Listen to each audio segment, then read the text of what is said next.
Hello everyone, welcome to my civil engineering YouTube channel. Please subscribe to this channel and hit the bell icon to get notified when I post my new videos. Today I'll be discussing a numerical on support and support reaction.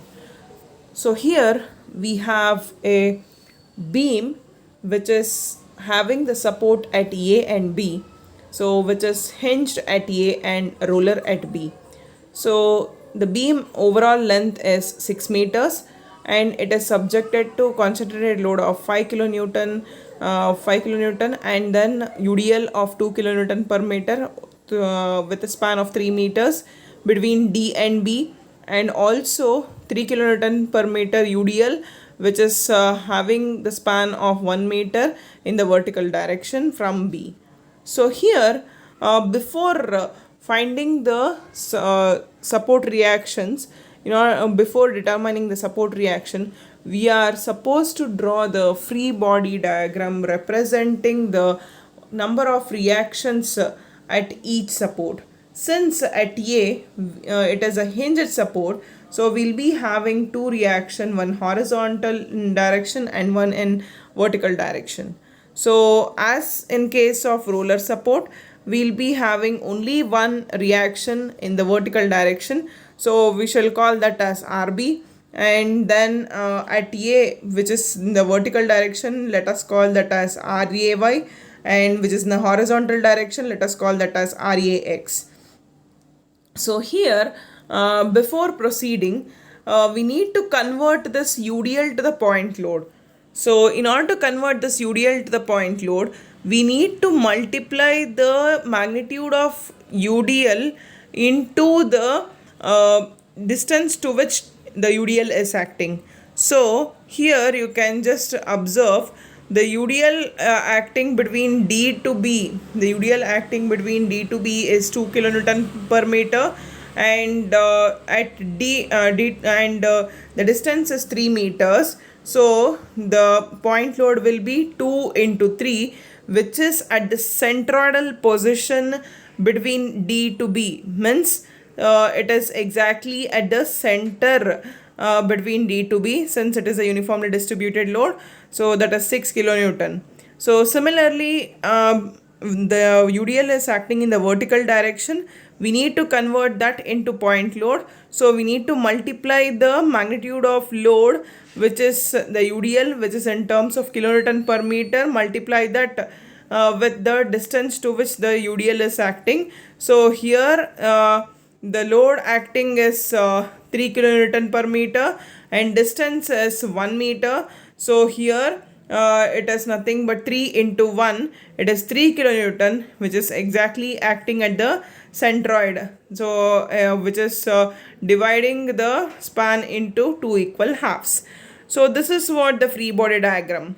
So coming on to determination of support reactions, we have three equilibrium conditions: sigma H, V and M. So coming on to the first equilibrium condition, that is sigma H, that is summation of all the horizontal forces is equal to 0. So in this case we have two horizontal reactions. We have two horizontal forces. So one is RAX and another is 3 kilonewton. So we shall take the sign convention as right side forces are taken as positive and left side forces are taken as negative. So with this sign convention, if I want to proceed, so RAX minus 3 is equal to 0. So RAX is equal to 3 kilonewton. So this is the determination of RAX through the horizontal equilibrium.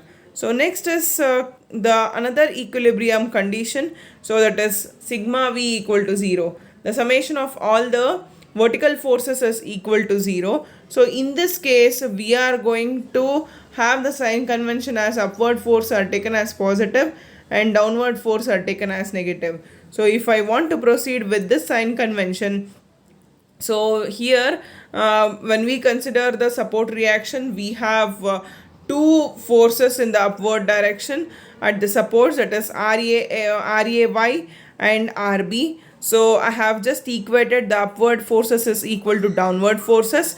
So here the downward force is 5 as well as 6. So it is the upward force is equal to downward forces. So therefore RAY plus RB is equal to 6. So therefore RAY plus RB is equal to 11 kilonewton. So we shall call that as equation 1. So coming on to the last condition of equilibrium, that is moment equilibrium. So here we need to consider the moment either at any of the support, either at A or at B.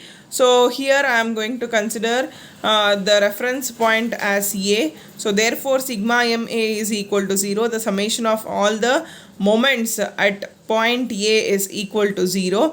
So if I just consider that, I have a sign convention as clockwise moment are considered to be positive and anti-clockwise moments are considered to be as negative.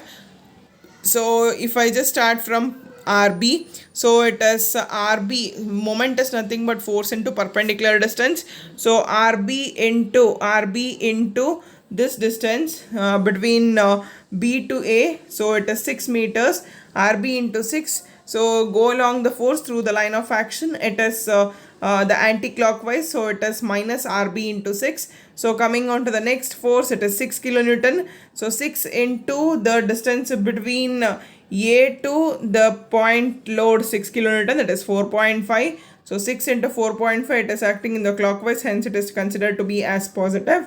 So next is 5 kilonewton. So 5 kilonewton into 1. So 5 into 1, I need to consider that. So next is 3 kilonewton also I need to consider. So 3 into this distance. So 3 into 0.5, which is acting in the negative direction. So last one is the external moment. So we are supposed to consider it as a direct value, but looking at the sign convention, whether it is in clockwise or anti-clockwise, we need to denote the sign. So after all the calculation, RB is taken as 3.417 kilonewton. 3.417 kilonewton. So next, coming on to the next value determination, that is say RAY. So RAY here by substituting that in equation 1, RAY plus RB is equal to 11 kilonewton, which was got in the previous slide itself. So if I just substitute the value of RB in this equation, I'll get the value of RA as 7.583 kilonewton. So this is the amount of support reaction both at A and B in the vertical direction.